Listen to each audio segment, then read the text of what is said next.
In January of 2013, I released my third album, The Narrative. It was a slight departure from my previous two albums. I began to celebrate Black Christian tradition, Black intellectual tradition, and I talked about justice a lot. And I got blasted by Christians, by racists, by white and Black folks. And it discouraged me a little bit, but I kept on in the direction in which I was going because I felt it was authentically me and I believed in my art. In 2016, I released The Narrative and had similar responses from certain people. Not as bad, but as you know, I got kicked out of Lifeway. And to this day, as I said this before, I don't think I got kicked out of Lifeway because I said the word penis. I think I got kicked out of Lifeway because of me challenging political structures and systems. And yet I continued in my direction because I believed in my art. And here's why. Here's why I continue.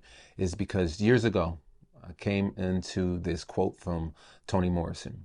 And as she was speaking at Portland State University in 1975, she says this: "It's important, therefore, for you to know who the real enemy is and to know the function, the very serious function of racism is distraction.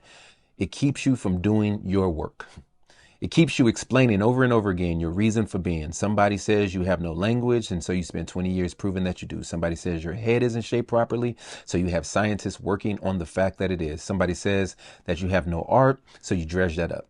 Somebody says that you have no kingdom, so you dredge that up. None of that is necessary. There is always one more thing. I've given up wasting my time trying to change the mind of distractors. I just don't find it is a good use of my brilliance.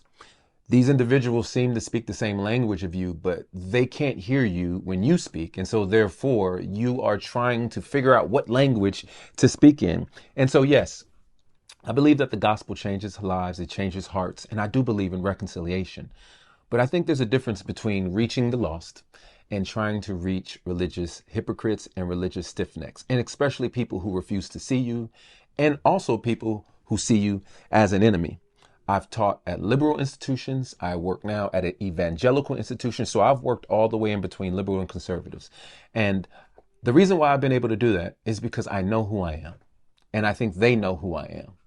And one thing that I can do is very similar to what Frederick Douglass said, is I will work with anybody to do good and no one to do harm. I can appreciate the truth when it comes from anyone. And I think the world needs more of that. Now, I don't mean that in some passive, let's just all get along way, because we all need to challenge wickedness and evil. But we do it with full of truth and full of grace. I'm not trying to impress intellectuals, black or white. I'm not trying to impress liberals. I'm not trying to impress conservatives. I'm not trying to impress the hip hop culture. I'm not trying to impress the culture. I am here to live on a life of obedience unto one person. And yes, here comes the cliche: Jesus who sits on the throne. And that is it. I am unapologetically black.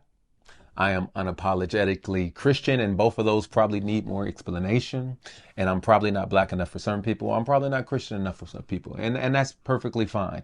But my art has always been, well, most of my art has always been unapologetically black and unapologetically Christian. And this is the reason why I think art is important today, and why I find myself trying to promote music and art in such a chaotic time, because art is important in times of depression. People need to learn how to reimagine a world that is broken.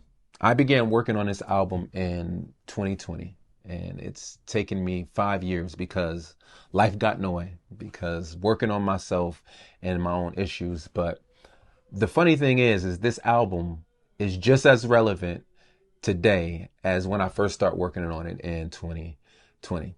And that is because I think people are trying to create a utopia. We're trying to recreate the Garden of Eden, some people, Garden of Eden.